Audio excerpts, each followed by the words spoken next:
in any way. All right, gentlemen, let's move on to another very interesting story. Mismanagement of resources as a result of corruption continues to be the bane of Nigeria's development. So when looted, resources are recovered. The fear of mismanaging such is rife. The Civil Society Legislative Advocacy Center has called on the federal government to ensure transparency in the use of the repatriated $52.88 million linked to a former Minister of Petroleum Resources, Dizzani Alison Madueke. The United States Ambassador to Nigeria, Richard Mills, led a delegation to sign the Assets Return Agreement in Abuja on Friday after forfeiture of the Galactica assets linked to Alison Madueke and her associates. While commending the cooperation between Nigeria and the U.S. in the repatriation of the funds, the executive director of CISLAC, Awa Ramzajani, urged the government to ensure transparency and accountability in the management of the recovered assets. Let's share the story of the signing of the agreement with you. According to the agreement, the repatriated funds will be utilized through the World Bank to partly fund the rural electrification project to increase the reliability and availability of renewable energy in Nigeria. The balance of $2.88 million will be disbursed as a grant by the Nigerian government to the International Institute for Justice to support the rule of law and counter-terrorism project through the counter-terrorism capacity building for criminal justice sector practitioners in East, West and North Africa. The asset return agreement being executed today also ensures that the return assets are applied directly to developmental projects. As agreed, the $50 million of the repatriated funds will be utilized through the World Bank to partly fund the rural electrification project to increase the reliability and availability of renewable energy in Nigeria. Measures have been put in place to ensure that the repatriated funds are not only disbursed, but also utilized transparently and accountably by the World Bank and IIJ, with periodic reports to be forwarded to Nigeria and the U.S. on the implementation of the project. I'm also very pleased and have great confidence in the ability of the Minister and his team to effectively monitor and ensure that these funds are indeed used for the benefit of the Nigerian people. We would not be signing this agreement if we did not have confidence that this is exactly how the funds, these return funds, will be used. So again, this is a good day, I think, for our two governments, and a very good day for the people of Nigeria. These project earmarks to be carried out will contribute in no small measure to creating the enabling environment for the socio-economic growth and development. All right, gentlemen, this is good news, right? And according to the minister, most of the recovered funds will be used for rural electrification through the World Bank. About $2 million will be used to support rule of law and counter-terrorism projects. Adeoye. Well, I continue to remain shocked and baffled by the penchant for crime, for stealing crime by government officials. I've been wondering what this woman had wanted to use these funds to do. Because it's the height of irresponsibility for you to accumulate this kind of wealth. That even your entire lifetime, if you start spending maybe 20 million naira in a day, you can't exhaust this. Yeah, that's what some people call generational wealth. Yeah. You are from a community where people don't have drinking water. Polluted environment, children cannot go to school. Then, when you are given position of responsibility, it's not as if they are not millions of people that are better than you. They just work. There are people that are more intelligent than you, more educated. Then the first thing you want to think of is to steal in the most brazen manner. So, you see, I think we have not had the last of stolen funds in Nigeria. Because most of the time, it is even those that are keeping these funds that inform us that, okay, we have these funds. And I believe that stealing of public funds in Nigeria is not just about that individual alone. We are talking about the former minister. But these funds pass through the banking system. The National Financial Intelligence Unit, there are rules. If a particular fund is above whether corporate or individual account, a particular limit, you have the responsibility to inform the government. So, these funds, there are collaborators. Most of the time when we talk about ministers stealing money, there are collaborators. Everywhere. In other countries, banks are sanctioned. Banks are, they even collect their certificates. Because there's no way an individual could have stolen this fund without bank managers, bank directors, bank CEOs, that these funds are routed through them, locally and internationally. Because, you see, the process of moving funds from, point A to B and all that, a lot of people are involved. So, if we are really serious about fighting corruption, serious about this minister alone, those people that collaborated with her in the banking sector, in the financial institutions, also in the NNPC.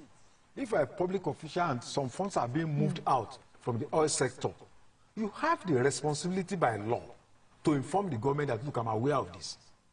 Let us imagine a situation where that government won the election in 2015, and they are still in power today. We'll be celebrating her everywhere. Exactly. And we don't know a lot of people who are celebrating today that if you can open the box tomorrow when they are no longer in power, it's going to be the same story. So I think,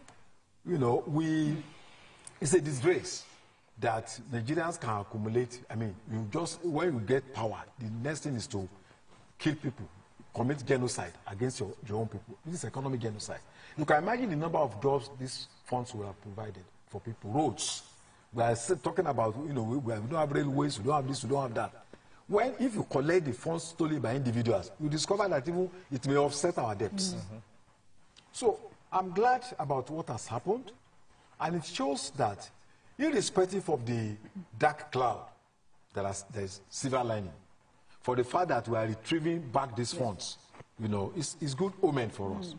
And I say kudos to the government, kudos to the EFCC, and also the challenge now is that, look, these funds must be managed very well. The government needs to manage this well, and I'm happy about what Rafsanjani is doing, and other civil society organizations to monitor, how these funds will be used. Because if we are not careful, these funds will also be embezzled again by certain individuals. All right. Before I go back to Osukwa, earlier you said Nigerians have the responsibility to see and tell, observe and tell. But how well do we protect whistleblowers in this part of the world? That is a major challenge. Major problem. It's a major problem. But you know that in those days, we had no EFCC. But the media was the best whistleblower. In the days of Newswatch, in the days of Sketch newspaper, in the days of Tempo, there was nothing like EFCC. But we are getting information. We are publishing reports in our newspapers. In the 60s, in the 50s, the newspaper, the Nigerian newspaper since 1859, when they started with the first publication, has been the biggest whistleblower without any compensation. Now you say, okay, you are a whistleblower, we are going to give you some funds. But the media has been performing that role. So we need to challenge the media to do more. More investigative reports. There's really nothing anybody can do. Because I know that in those days, in Punch, Guardian and all that, if you want to write a story, investigative report, you may not even put your name. But that is report, once you have your facts, you push it into public domain. So I think we need to do more. But that does not mean that we should not fight to protect whistleblowers, especially those that have taken it up as a profession. So that's why the National Assembly needs to do more in terms of ensuring the right legal mechanism, so that people who are reporting criminals, we know that they are not going to pay for it. Maybe they'll be killed or something. All right. Thank you very much, Adeoye. Asukwa, would you say this is a major boost for the anti-corruption war? Yes, I think it is, because if you look at it, we've been getting all these monies, stashed out in Nigeria for quite some time, even during Buhari's time. Anytime we are looking for money, Abacha's loot will just come handy, So this is really good. The EFCC and And even the current minister, Attorney General, you know, they've been doing wonderfully well in trying to see that all the cash that we have outside, you know, they are being brought back. I still think that we can, because what I notice is that sometimes this money, they just come in, and then the only thing we hear is, oh, we'll be using it for XYZ. How do we stop corruption?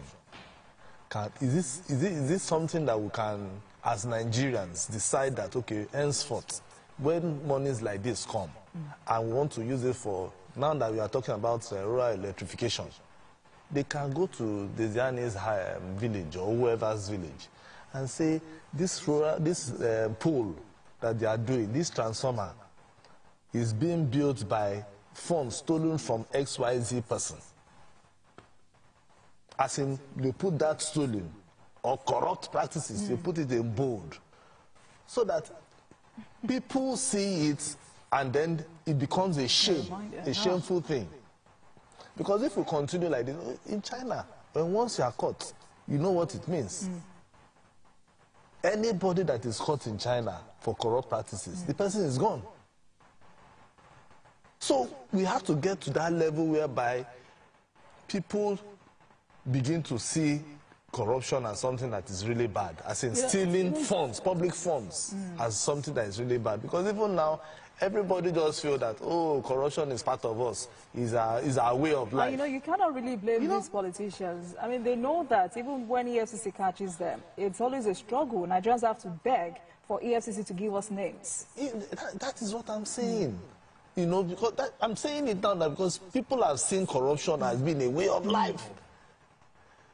So if this government is really serious about fighting corruption, if we really need to fight corruption, let's begin to name and shame. If a cash is coming from somewhere and we want to do any road, we'll do a billboard or something, or do a plaque and put it there and say, this road was built by so-so person's money, corrupt money or something stolen. Yeah, she stole. You understand? Right. So that alone, if somebody is growing up, a child is growing up, they can even take children to go there and do exhibition or something. Let them go there for, you know, excursion and see that once you steal, this is what will happen to you. All right, you know, let's get to that level. We will. Are you sure we will? All right. We have to get to that level. Let's go on a commercial break, and when we come back, we will continue this conversation. Stay with us, everyone.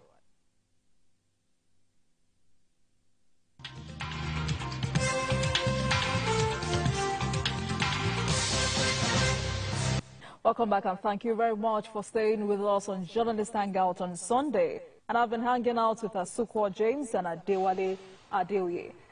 Gentlemen, we're still talking about former Minister Desiree Alison Madueke and CISLAC Lot's return of the Zani's $52.88 million recovered assets. CISLAC is urging transparency and accountability. So let me come to you, Adeoye. This is a non-conviction-based forfeiture. What does it mean for Nigeria and for criminals, whether appointed or elected, who think they can steal Nigeria's funds and keep it somewhere? What does this mean for them? Well, I think for many Nigerians, I suspect that each time we get we retrieve stolen funds from government officials or private organizations, it's good news for us. It also adds to the fact that we have been lucky, largely, that those who have been appointed as CFCC chairmen, they have been, to a large extent, you know, been quite professional in their jobs, you know, to a very large extent. So it shows that the current EFCC chairman is also trying his best within the limited political circumstances. From the time of Nuru Ribadu, I mean, he tried his best, you know, Mango and all of them. So it's not easy to be the EFCC chairman in an environment like this that is quite corrupt. So that they are even making effort to get back some of these funds is good news for us. But then, one question is this. It's about 9 years now, 9 years that they left power. We waited for 9 years to get these funds. What does that mean to you? When, in the first case, when these funds were being taken abroad, the British intelligence were aware, Nigerian intelligence were aware. The people working in the banking sector and NNPC, they were aware. Nobody raised any eyebrow. Why is Britain keeping quiet? Because the West also benefit from stolen funds. That's the reality. Oh, sure, they do. Yes. About 19 billion pounds go to UK from Africa and third world countries, stolen funds. They will use these funds to transplant businesses. You imagine if you are having 90 billion, this kind of funds, for 8 years. You know what you can do. The interest, know what it means. So the West, they are not realistic in terms of assisting us to fight corruption. If not, immediately the funds go to UK, there will have been an alert. They will have alerted the Nigerian government. If not because we had a change of government in 2015, you will never know. And after 10 years, they are not talking about returning the funds. After, you can imagine the interest that may have accumulated. So it is not UK or Britain that will help us to fight. It is we. They are benefiting from this system because the funds is the kitchen of their banks. So Nigerian government must realize that, look, you don't have to wait for any country outside here to help you. The leaders must show determination to fight corruption. And when we are talking about corruption, it's not just about government officials alone. Go to corporate organizations, private individuals, private companies, even, artisans. You imagine how, you call a mechanic to come and work for you, a plumber. The first thing he wants to do is to exploit you. So even we Nigerians that are complaining about government officials and all that, the level of corruption going on is so much. It's too much. So we have a situation where corruption has become a culture. And to deal with that problem is a multi-dimensional approach. It's not just enough you arrest one government official. We need a situation where an average Nigerian will find it very difficult to steal. And it means you need to address the subconsciousness of Nigerians. And the founding fathers of our country, they had a very good educational system in those days, from primary school.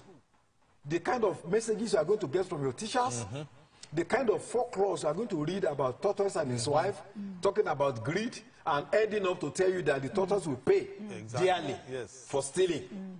Those things are no longer there. Our children now walk Tom and Dick and Gary and to another. But in those days, you even be taught about how the kind of training you have.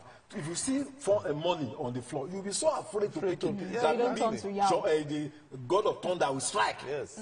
Or you turn to yam. Or you turn to yam. So these things were designed in a way to model so that you grow up to be a cultured person. You have fear of humanity. You are afraid to steal. You see that stealing, is an embarrassment. Instead of stealing, I will rather be a slave. And this folklore is common everywhere, all over the country, not just in Yoruba land alone. So our children grew up to be complete human beings, and they gave glory to Nigeria. They became the best in almost every profession. Today, corruption is affecting everywhere.